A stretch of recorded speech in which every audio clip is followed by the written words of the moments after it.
Қайырлы күн оқушылар, мен химия пәні мұғалімі Бақтыгүл Тұрсынқызы. 10-шы қоғамдық гуманитарлы бағыттағы сынып бойынша практикалық жұмыс номер 3.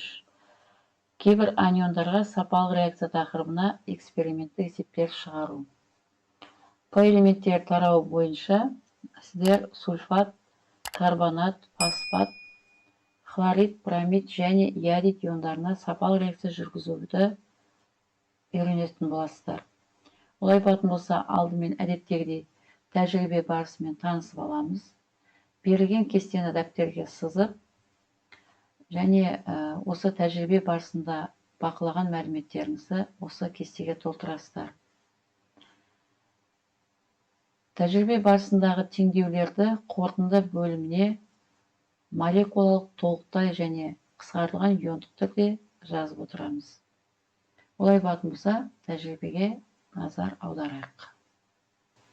Бірінші және екінші тәжірибе бойынша сульфат және карбонат иондарын анықтау үшін барий хлориді ерітіндісін пайдаланамыз.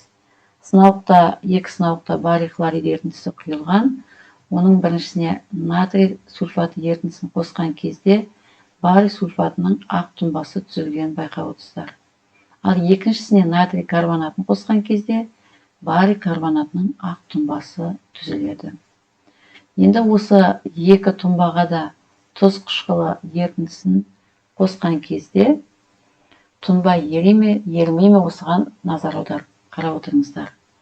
Бірінші күшті қышқылдың тұзы, яғни барий сульфатының тұнбасы қышқыл қосқан кезде ерімегенін байқадыңыздар. Ал екінші барий карбонатының тұнбасына тұз қышқылын қосқан кезде ол еріп, көмір қышқыл газы бөлінген байқап отырсыздар.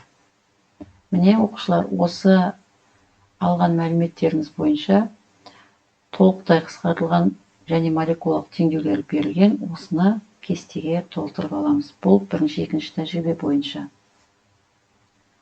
Енді үшінші тәжірибе бойынша фосфат ионына сапалық реакция жүргіземіз. Ол үшін сынауыққа натрий фосфаты ерітіндісінен құйып, оның үстіне күміс нитраты ерітіндісін қосамыз. Жалпы фосфат ионы күмістің ионымен анықтайды. Сол кезде күміс фосфатының сары тұнбасы түзілгенін байқап отырсыздар. Бұның да молекулалық толықтай қысқартылған иондық теңдеуін кестеге толтырамыз. Келесі төртінші тәжірибе бойынша галогендердің аниондары хлорид, бромид, иодид иондарын анықтаймыз. Ол үшін үш сынауықта біріншісінде натрий хлорид ерітіндісіне күміс нитратын қосқан кезде ақ түсті тұнбаның түзілгенін көріп отырсыздар. Хлорид ионы, анионы күміс катионымен күміс хлориддің ақ тұнбасын береді. Екінші, натрий бромид ерітіндісіне күміс нитратын қосқан кезде ашық сары түсті тұнба күміс бромидінің түзілгенін көріп отырсыздар. Бромид ионында күміс ионымен анықтаймыз.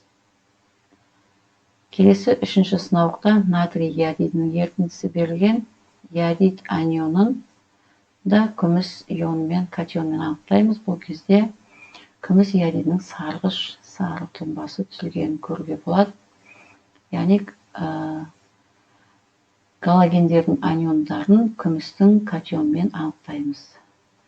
Міне оқушылар, осы тәжірибе барысында алған мәліметтеріңізді осы кестеге толтырып жазамыз. Назарларыңызға рахмет. Зейіндеріңіз ашылсын.